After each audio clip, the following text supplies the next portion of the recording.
The Rebel Capitalist Show. All right, guys, it gives me a great deal of pleasure to welcome someone back to the Rebel Capitalist Show, my good buddy in the gold space, Ronnie Stöferle. Did I get it right, Ronnie? That was almost perfect. Thanks a lot, George. All right, awesome. Welcome back to the Rebel Capitalist Show, buddy. Now, you did an awesome presentation the other day updating us on your views of how things are looking from a macro standpoint and how it plays into gold and Bitcoin specifically. So let's just dive into that. And can you give us kind of the 30,000 foot level of what you went over in the presentation, and then we'll get into the nitty gritty. Sure. Well, the title of the presentation was All Roads Lead to Gold. And I heard Kirill Sokolov said that once in a fantastic presentation. And my wife and I, we went to Rome in September. I call it contrarian traveling, and Rome was almost empty. It was fantastic, you know, no tourists at all. You didn't have to stand in line to go to the Vatican, all the big museums, the Colosseum. It was basically empty. And I told my wife, who's in the oil and gas industry, so she cares a bit about commodities and my kind of stuff. I told her, well, Rome now feels like attending a gold mining conference 2 or 3 years ago, because it was the ghost town. Yeah. Yeah, it was so depressing. So that was kind of the leitmotif of the presentation, and basically it is a macro update. I think one of the main takeaways is of course inflation. We're currently writing a big report on inflation. It's called The Boy Who Cried Wolf. Another topic is of course where we are in the cycle for gold. We saw quite a lot of interesting developments recently, you know, with Warren Buffett buying into Barrick Gold, right. but also some really big names like Stan Druckenmiller, Paul Tudor Jones, telling people, well, gold, but also Bitcoin is our favorite currency at the moment. So I can read the brief summary if you want. Sure. Yeah. We said. We are starting with two great quotes. The first is, "Blessed are the young, for they shall inherit the national debt." And the second is from one of my most favorite books. It's called Lords of Finance. "Monetary policy does not work like a scalpel, but like a sledgehammer." Right. And I reread not only The World of Yesterday by Stefan Zweig, but also Lords of Finance over the summer. And it reminds me very much of what is going on in financial markets at the moment. So the summary of the presentation is basically that the coronavirus is the accelerator of the overdue recession that heralds the dawn of a new monetary world order. After the COVID crisis comes the debt crisis. Rising price inflation is not a tail risk. Negative real interest rates are the new normal. The renaissance of gold in institutional portfolios has started. Mining stocks and commodities will be the major beneficiaries and are still largely underowned. And we think that gold miners and also Bitcoin are on the way to many, many new all-time highs. So that's it in a nutshell. All roads lead to gold. Yeah, so let's unpack that from a macro standpoint. Why are you saying that? Well, I mean, the thrust, I think, would be starting with just government debt, and now the Fed or any central bank is really having to monetize the majority of the debt that's being issued by the government and the fiat currency. And even when you look at, and so what's interesting, I think, is going back to 2008 to 2020, the majority of the, we'll call it quote unquote money printing, was just the Fed expanding the size of its balance sheet and the bank reserves. But we really were dependent upon the commercial banking system to increase M2 money supply, which for the layman just means the amount of currency units that are chasing goods and services. But now that we have the Fed monetizing the debt, buying those treasuries with bank reserves, and then the Treasury spending that into the real economy, you're seeing M2 money supply go straight up. Mm-hmm. Well, if M2 money supply is going parabolic, how does that end? And the last thing I'll add here is, and I don't know that most people realize this, that the deficit of the government, the United States government, this year will be almost $5 trillion. To put that into perspective, between 1776 and 1996, the government accumulated about $5 trillion over that 220-year span. So we've tacked on, in just 1 year, as much as it took us to accumulate in the first 220 years of our existence. So how does that not lead to gold and Bitcoin, Ronnie? I mean, it does. Just look at the charts. Well, I think, George, there's, for me, honestly, it's been a fascinating year. I think, this is really for everybody following financial markets, currency markets. I think it's really a special year because when it comes to monetary policy, but also to fiscal policy, all taboos have been broken this year. Yep. I think that, just the fact that MMT is nowadays something where basically everybody says, well, yeah, let's just give it a try. A couple of years ago, that was just the wet dream of some left-wing economists sitting in their ivory towers. Right. Now it's really going mainstream. And Stephanie Kelton, I think she will become one of the most important economists. So I think, in German, there's the saying, ist der Ruf erst ruiniert, lebt es sich ganz ungeniert. The translation would be, once your worldly reputation is in tatters, the opinion of others hardly matters. I don't know if you know that quote, but it reminds me very much of fiscal policy, but also monetary policy. We have reached a status where basically nobody cares anymore about those numbers. You mentioned the US budget deficit.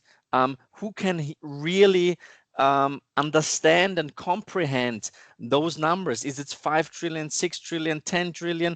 I mean, what is the big difference? So I think that was really one of the major changes this year. I think the narrative surrounding deficit spending has completely changed.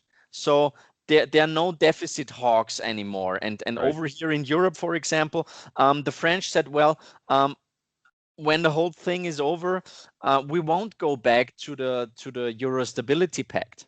There was the Maastricht reference value of 60%. Now we are going to 102% next year.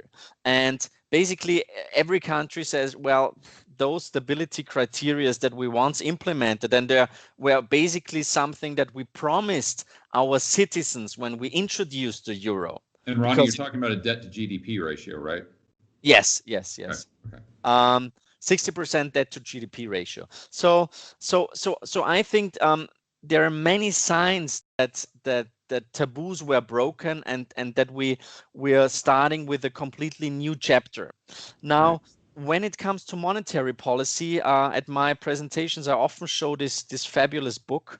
It is called Modern Central Banking Simplified. I don't know if you came across this one. So is that a joke? Simplified.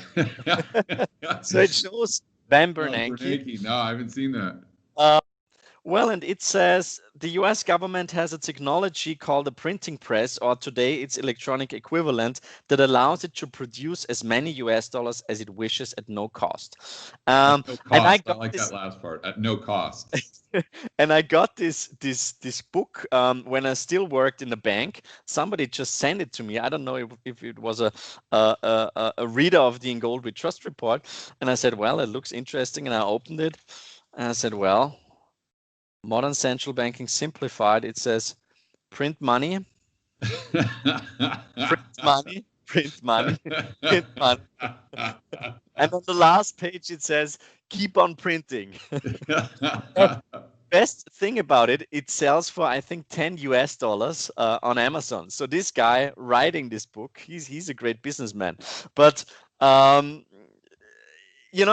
think that this year basically showed us that the central banking is basically it doesn't work anymore. I think that we're now really moving from financial QE to fiscal QE. I think this is the second big step that we saw, and Russell Napier did a tremendous amount of work on that.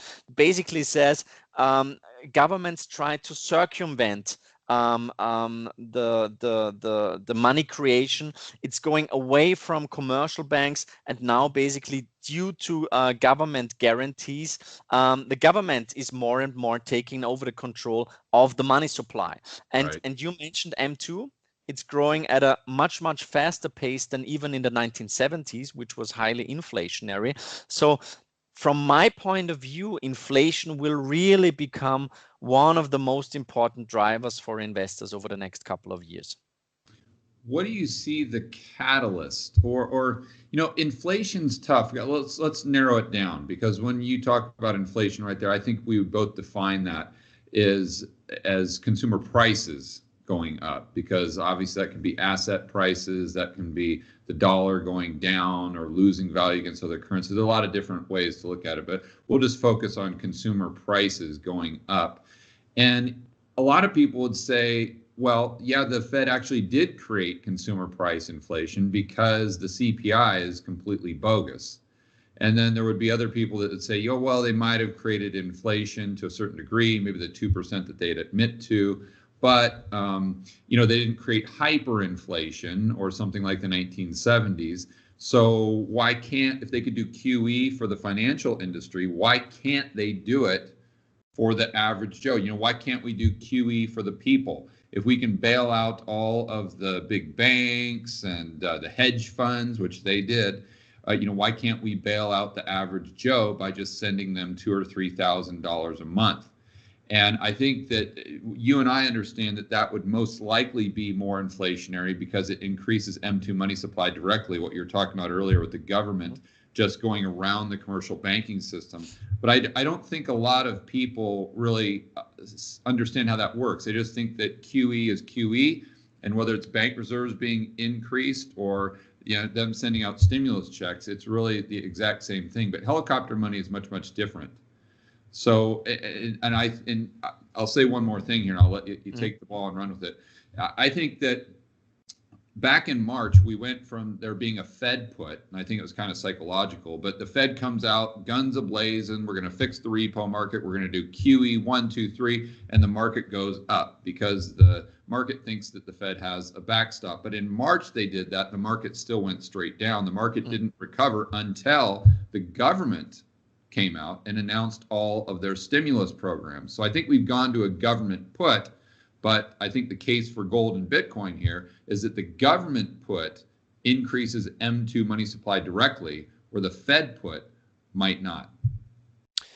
Yes, well, I think that the big difference 2008, 2009 compared to 2020 is, first of all, that the measures taken by central banks were much quicker being introduced and much more aggressive. But this time around, we also saw massive fiscal stimulus. Right. Very, very quickly. I think this is really the big difference. And those numbers are staggering. I mean, so far, monetary and fiscal stimulus this year has been $33 trillion US. So those are really, really big numbers. Was that worldwide? Yes. Oh, wow. Okay. So those are really big numbers, and if you for example compare inflation expectations, tips, whatever, if you compare it 2008, 2009 to spring of 2020, you can see that inflation expectations got up much faster than in 2008 and 2009. So I think for the next crisis, whenever it will happen, I think it won't be a liquidity crisis. It will rather be a solvency crisis. I think at some point investors will really start questioning balance sheets and credit ratings. So after the COVID crisis comes the debt crisis. But coming back to your question, I think that first of all, we should not forget that now, if we compare the current narrative or the current mission of central bankers, it is a reverse Paul Volcker. Paul Volcker, back in the days, his job, 1979, his job was to kill inflation. Now central bankers all over the globe are really desperate to create more price inflation. Now, I think this year was really special, as I've said, because the Federal Reserve in August, I think they announced one of the biggest changes of their policies. So they are moving now to this average inflation targeting, which means back in the days, 2% was basically the ceiling, 2% inflation rate. Now they want on average 2%. But as inflation rates were undershooting over the last couple of years, now the Federal Reserve wants inflation rates to overshoot. Right. Just to have an average at 2%. So that basically means that we will see very, very low nominal rates until at least 2023. I think that Jay Powell said, what did he say? We're not even thinking about raising rates. Yeah. So you have very low nominal rates plus the Federal Reserve being very, very aggressive and targeting inflation rates to overshoot. So this means negative real rates for the next couple of years, which is based on our research. And we wrote more than 3,000 pages of research about gold. Negative real rates are the foundation of every gold bull market. Right. Now, I think when it comes to inflation, I said at this presentation, and this was published, I think, beginning of November, I had a conversation with Mark Bristow, the CEO of Barrick Gold, and we were talking about the vaccine, and he asked me, once we get the vaccine, what's going to happen to the price of gold? And I told him, well, for the very short term, it is, of course, negative for gold. But I think in general, once we get the vaccine, this is the best thing that can happen for gold prices, because the big problem now is, this enormous uncertainty. Nobody knows how 2021 will be. Nobody's really making any travel plans. Everybody is, saving money. Everybody is very, very concerned, making extremely conservative planning.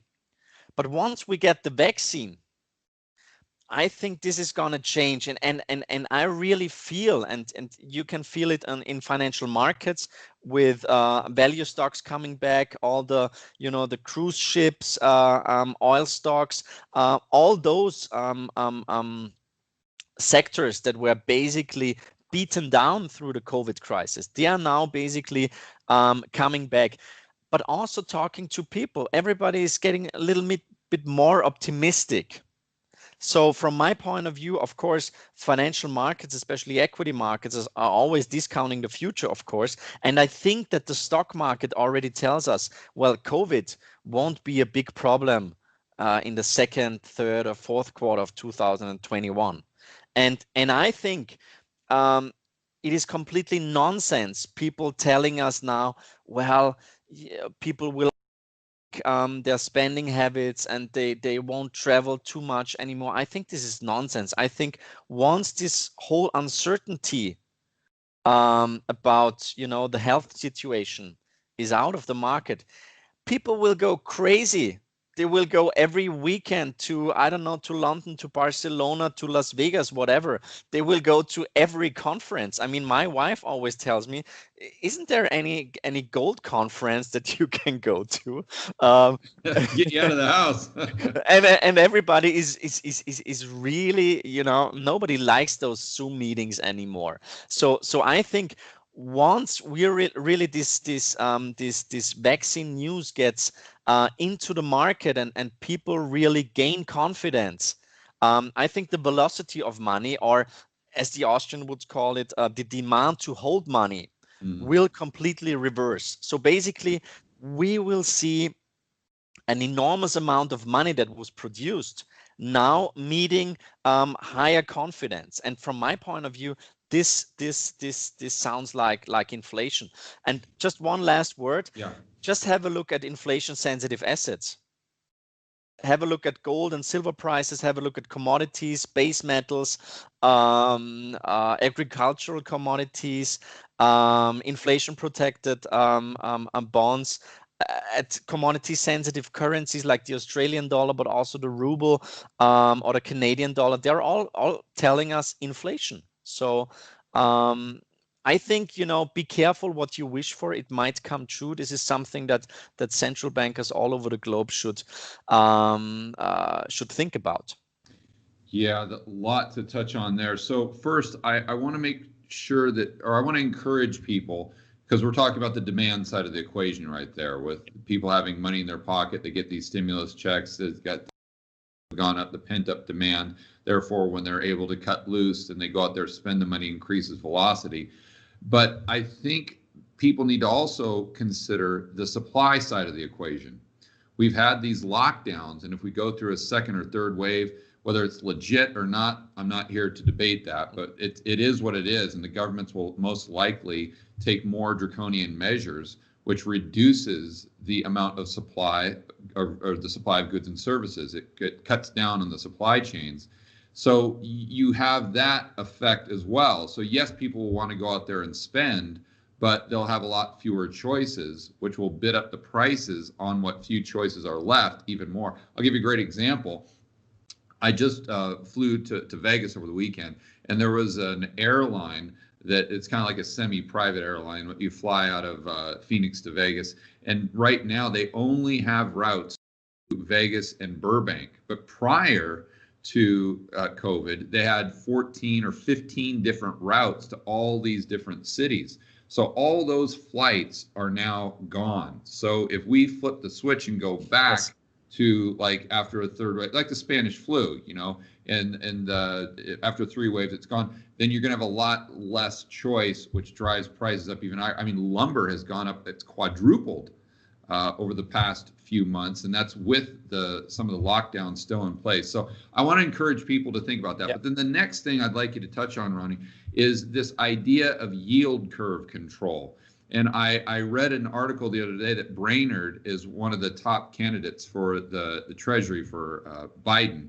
And she's a proponent of yield curve control. If we get inflation going up in the future, then that means that interest rates will tend to go up as well. At least the market will be trying to push interest rates up. But if the Fed comes in and says, no, we can't have that, because those interest rates will crush the economy, because we've got consumer debt at all-time highs, we've got government debt, corporate debt all-time highs, so we can't afford higher interest rates. But the only way that they can do that is to buy the bonds, but they got to print the money to buy the bonds. Then how does that work with your inflation expectations?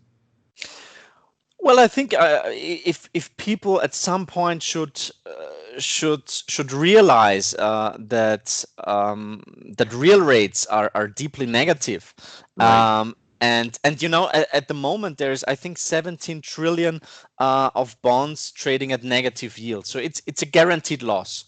And I think JP Morgan had the number for real rates. I think that 32 trillion of bonds are trading at negative real rates, basically. Yeah. Right. So at the moment, I think many market participants are getting a bit concerned regarding inflation. So I think it's not a super contrarian topic anymore. But I think if we hit inflation numbers at 4 or 5%, and this is, for example, what Russell Napier, whom I really enjoy reading and listening to, and he's one of the greatest strategists out there, with a tremendous amount of great calls, and he has been a deflationist, and he became an inflationist this year. So I think that that at some point there will be an exodus from those bonds if inflation really becomes a concern. You think the Fed buys them to keep the rates down on the long end of the curve? Well, I think they will have to buy them, and I think the whole discussion about yield curve control, it was really a big topic in early summer, and then it kind of fell asleep, and the Federal Reserve said no, it's something that we're considering. But now I think with Brainerd, if she really should succeed Powell, then I think it will be implemented, and I think there's the best bet is that the balance sheet of the Federal Reserve will not shrink, and that the growth rate will further grow. I often say it's interesting that people care so much about flattening the curve and exponential functions when it comes to COVID cases nowadays, but nobody is talking about those exponential growth rates when it comes to balance sheets of or monetary aggregates. So I think this traditional 60-40 portfolio construction that we all had to learn, and if you study for the CFA, this is like the holy grail. This is something that perhaps worked in the past, but it won't work in the future, and therefore we showed that in one of our reports. The average investment advisor is nowadays 54 years old. So in his professional career, he never experienced the problems that you have when you're managing portfolios in a highly inflationary or even stagflationary environment. Or a deflation. No, just no deleveraging in general. Exactly. So I think that it makes sense to follow strategies of emerging market managers, for example, because if you're a money manager in Brazil, in Turkey, whatever, inflation is just something normal for you, and it's interesting that for them, for example, they've got completely different views when it comes to government bonds, but also, of course, when it comes to currencies and when it comes to gold. So I think that really inflation will be the main driver for gold, and I think when it comes to institutional demand, I think this is really something that I'm experiencing at the moment. This is people that haven't called me in ages, saying, well, you want to come around and or do a Zoom meeting. What did you do the last couple of years? Aren't you this gold guy? And I said, yeah, I am. Let's talk about it. So I think many, especially like wealth managers, family offices, they are slowly waking up now, and this is a great sign. And back in 2011, basically all the private bankers said you should have at least 5 to 10% gold in your portfolio. Now we're still far away from those numbers, but it has started. Yeah, Rick Rule was saying the exact same thing the last time I interviewed him. But I want to go back. It's very fascinating because you're in Europe and you've got a much more, I think, broad view of how money managers allocate capital. We get very U.S. focused here, and we just look at Bridgewater, or we look at any of these other, Chanos, or any of these big guys that you see on CNBC. And we assume that those are the only people who are allocating capital. But to your point, it's not true. They've got money managers in Argentina and Brazil and Turkey and places that experience a lot of inflation. So how do you see the typical, what does the typical portfolio look like in those places compared to other places like the United States or maybe even Europe, where they think that inflation is dead? That's a good question. I would say that that over here in Europe, where in general, I think the allocation in equities is significantly lower. Okay. We don't have too much history of investing in stocks, unfortunately, because people still think it's kind of risky, and volatility is something evil. I love volatility. I think it's fantastic. But unfortunately, we tend to be very conservative, which is, from my point of view, not conservative, holding mostly government debt in our portfolios. Even with negative rates. Yes, because so far it worked pretty well, and you know, if you bought the 100 year Austrian bond, uh, it looks like a tech stock or like Bitcoin. I mean, the chart Yeah. is crazy. Yeah. And just to Um, clarify there, what Ronnie's talking about is the price of the actual yes. bond, not the interest rate stays the same, but Yeah. the price goes up if interest rates overall in the marketplace go down relative to where the bond was issued. Yeah. So I think one really big trend over here, George, is ESG. This is like the big buzzword, and from my point of view, it's um, yeah, I think it to some degree it's a big marketing gag. I think this whole greenwashing things that I'm seeing, it concerns me. I think that in general, if you have to do if you're investing in commodities, you're a bad guy. Now, people miss that commodities are pretty important for our economy, and that it's a highly capital intensive sector. So if you basically cut the capital allocation and the access to capital markets for companies in the oil and gas industry, in coal, in copper extraction, in gold and silver, at some point supply will fall significantly. Right. And I have to tell you, you know, opening up a mine nowadays is almost impossible. So I think, you know, it will come back like a boomerang. Because supply will diminish and prices will skyrocket. So ESG is a big topic, has massive consequences. But George, what I think, you know, is really fascinating. I think the big winner of 2020 is Asia. I mean, the news of this free trade zone, which basically affects 30% of world GDP. I think this is really big news, and most people don't care too much about it. Also, the fact that China is coming out of the crisis basically first, and based on my contacts in China and in Asia in general, it seems that they really dealt with the crisis pretty well. So I think 2020 is also a year for Asia. And as a European, I'm sometimes a bit frustrated of all the developments that I'm seeing in Asia versus this still stand over here in Europe.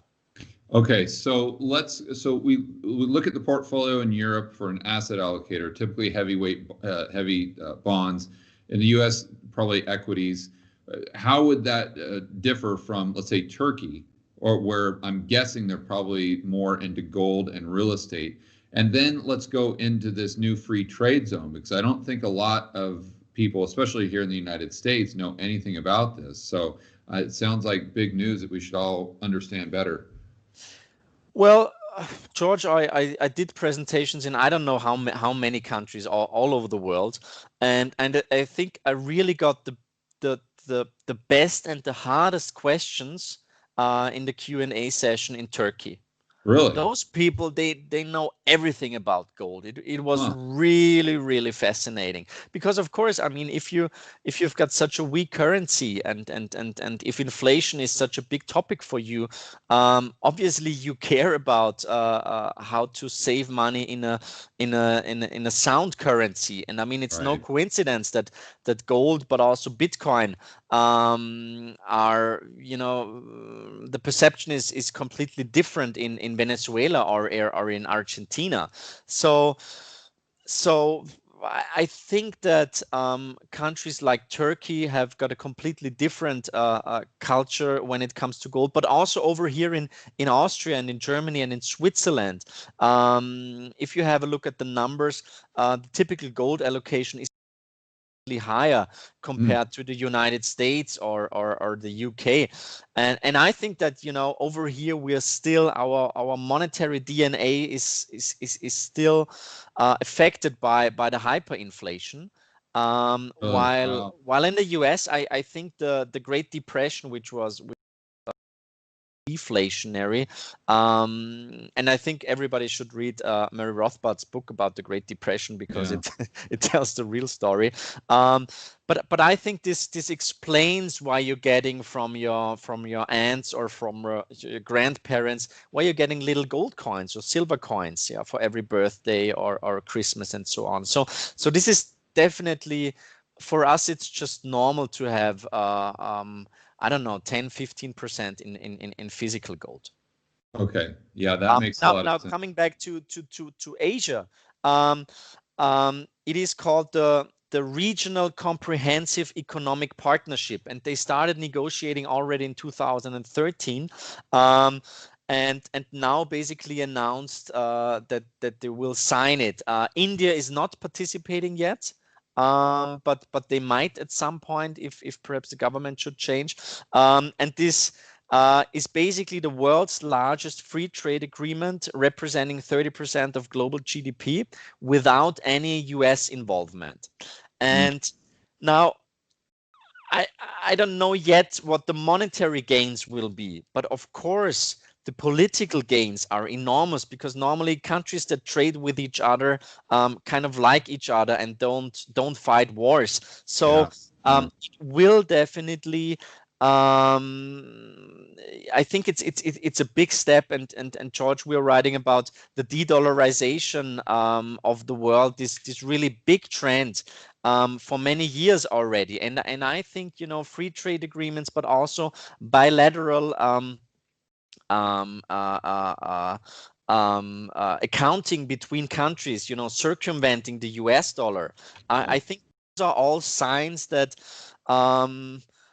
probably the best days for the United States might be behind. I mean, we'll see. I just one thing regarding the whole polarization in the United States. I just read this number and I couldn't believe it. According to a poll by Rasmussen Reports, 34% of voters believe that a civil war is likely in the next 5 years. Now, of course, this is super pessimistic, but it tells you a lot. I mean, 34% in the United States think that a civil war is possible in the next 5 years.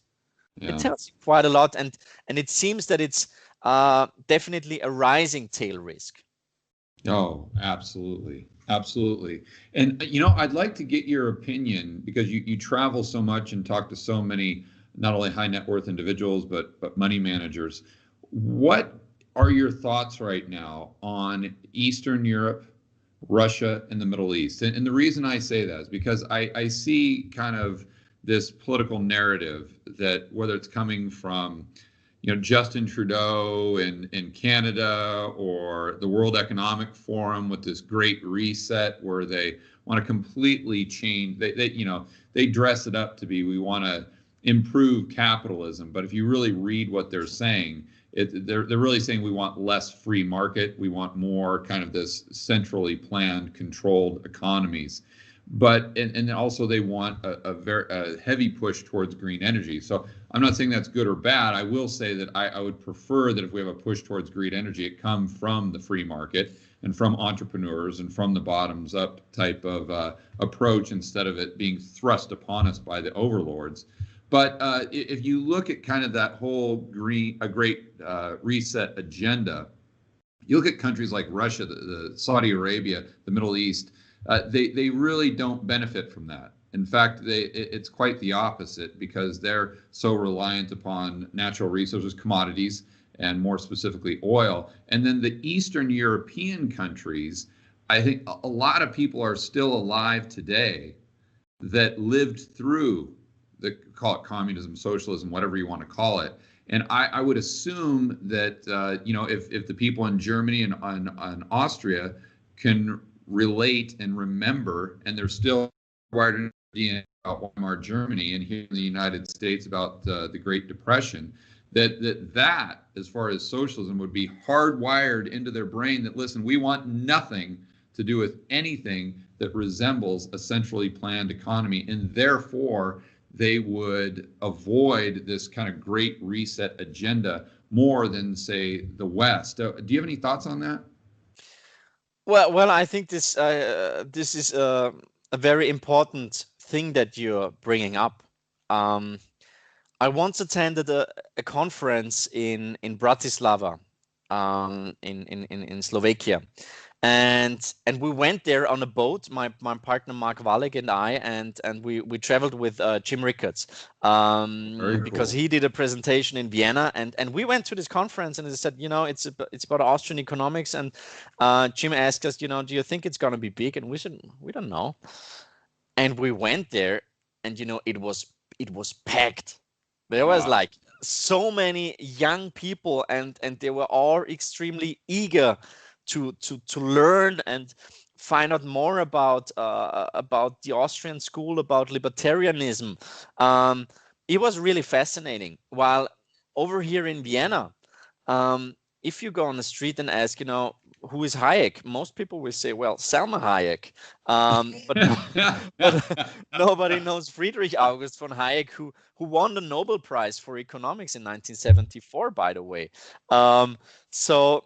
So it is definitely something that I'm experiencing. We're attending lots of conferences, organized by libertarians, by Austrian economists in Eastern Europe. If you go to Poland, if you go to Prague, wherever you go to, the crowds are, first of all, they're much younger than over here, and they're bigger, and they're really enthusiastic. And it just tells me, well, they know how socialism feels, and they want, they want capitalism. They want to be free. They want liberty, and they want to have a better life, and lay the foundation for a better life for your kids. And therefore, I think this is a definitely something that we're seeing in Eastern Europe, and therefore I think also from an investment standpoint, very interesting growth rates still. I think the most of the companies are doing a tremendous job. I'm seeing cheap valuations. I think that when it comes to emerging markets, Eastern Europe is probably something that many investors tend to forget. Everybody's just focusing on Asia and Latin America, perhaps, but I think investors should have a closer look at Eastern Europe. Now, when it comes to the Great Reset, first of all, I couldn't believe my eyes when I saw that the title of the 2021 conference is the Great Reset, and I wrote an email to my friend Willem Middelkoop, who wrote the book The Big Reset a couple of years ago, and I said, congrats, your sales numbers will probably skyrocket.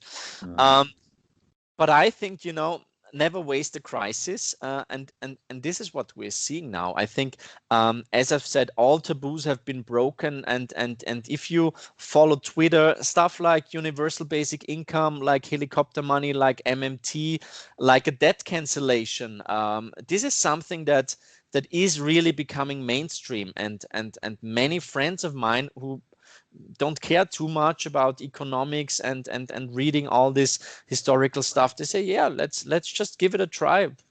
It might work.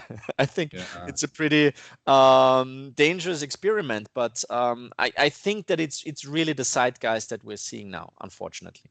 Yeah, and the people, they just don't understand history. They don't understand the downside there. They can only see the benefit, and they completely ignore the cost. So I know we're probably running a little short on time here. So in the closing moments or the closing minutes here, can you walk us through what you see as an ideal portfolio, or how you're investing for yourself? I know that you're bullish on gold and Bitcoin, but you talked about commodities, and I think that's something that's very interesting, because we look at the charts, and if you look at commodities compared to asset prices, or more specifically the S&P, you see that commodities are at historically low levels, going back to, the early 1900s in the United States, and they're very unloved. People just look at it like, oh, it's never going to come back. They just look at the demand side of the equation, and they forget the supply side, just like they're doing with the demand, with more currency units, and forgetting about the supply of goods and services. So can you walk us through maybe more specifically what you're looking at, even for your own portfolio, as far as commodities? I mean, is it oil? Is it uranium? Is it copper? Is it what else is out there? And what are you most bullish on, and maybe not so much? Well, I think I agree. Probably the most hated asset class. I did a big presentation in spring, and I said, gold always moves first. Then it's the silver market, then it's energy, and then it's the broad commodity complex. I didn't know. And I said, we're pretty bullish commodities, and I was ridiculed. It was like if I would tell my wife, I don't know, let's do a samba or a cha-cha-cha dancing class, because I just come on. I mean, that's such an absurd idea, and that confirmed my view, and I think that a great investment, it shouldn't be easy at the beginning. It should really hurt in your stomach and perhaps give you a sleepless night. And buying commodities in spring wasn't too easy, and now we're seeing copper prices doing very well. I think a correction would be good for the market. Actually, we're seeing agricultural commodities doing really well. We're seeing the energy markets really waking up. I mean, oil is trading above $40, and we're still, demand is still pretty weak, and we're still kind of in the worst recession since the Great Depression or whatever. I wonder where oil will be trading when next year everything is going crazy. And I honestly, I have to say I'm super excited about the next year. I think it's going to be a crazy year because people will try to compensate for what they missed this year. I think once we've got all this uncertainty that I described, once it's out, I think savings rate will plummet. I think people will just want to make up for all those things that they couldn't have in the year of 2020. That velocity skyrockets. And who I talked to who agrees with you wholeheartedly is Townsend. He's been talking about that as well. Our buddy Eric Townsend with Macro Voices. And so if we go really from monetary QE more to fiscal QE, that should really be positive for commodities. Politicians will come up with so many new deals, a Green New Deal and infrastructure New Deal, whatever New Deal. Then I think commodities are super underowned. I don't know any big asset managers that really are invested in commodities at the moment. And they're, as you've said, generationally cheap. So I like the coal commodity complex. We've got a uranium fund, for example. We've got our inflation diversifier fund. Did you say coal, Ronnie? No, we don't have a coal fund. Okay. Uranium. Okay. Sorry. Which is also quite controversial because people who don't have a clue about it say, so you're investing in nuclear bombs or what? You should do your homework. But what really makes me super bullish is Bitcoin. A friend of mine, and this is, I thought it was really fascinating because over here it took us basically 3 years to launch our crypto fund, which combines digital and physical gold with an options overlay. So we use the enormous volatility by writing options, which really makes sense in highly volatile asset classes like silver, but also especially Bitcoin. And from a legal point of view, the narrative, if you go to a big bank or an institutional player, is still, okay, Bitcoin is a thing for criminals and the dark web and stuff like that. So this is really the first thing that comes to the mind of a mostly older guy being responsible for the asset allocation. But what we really sense at the moment is that the smaller houses that are not that bureaucratic, that have got flatter hierarchies, they're waking up. So we've got lots of interesting meetings, and I think this is really 2020 will really be an important year for Bitcoin, because I think this is really the year where we see a transition into traditional asset management. A friend of mine, and I love it because it just tells you how creative investors and capitalists are. He said the compliance department and risk management really gave him a hard time buying Bitcoin, and he tried it every couple of weeks. And I just want to buy like 2 or 3% for one of my funds. I said, no, it's not possible. It's too risky. And I said, just 2 or 3%. I mean, it makes sense just from a correlation point of view. No, it's not possible. So what did he do? He bought a stock, MicroStrategy. And you probably heard that the CEO of MicroStrategy, he bought like 500 millions worth of Bitcoin. Michael Saylor, I think is his name. So he bought that basically as a as a Bitcoin allocation. He bought this stock. Now compliance department was happy, but I think, George, with legends like Paul Tudor Jones, but also probably the greatest investor ever, Stanley Druckenmiller, now being really, really bullish Bitcoin. I think this is really a sign that it has arrived in traditional asset management. So that's Ronnie. I don't know if you know this, but I was in St. Bart's for like 2 or 3 months. And if you've ever been to St. Bart's, you know that pretty much every person there is a hedge fund manager. And I know that Hugh Henry is living there, right? Yeah. I was hanging out with Hugh, and then I was hanging out with a lot of his buddies, and they're all investment bankers or hedge fund managers. And you go out and have a few beers with these guys, or go to dinner, go to lunch, go out to snorkeling, and I can tell you that every single one of them is talking about two things, and that's gold and Bitcoin. Now, well, is it a crowded trade yet?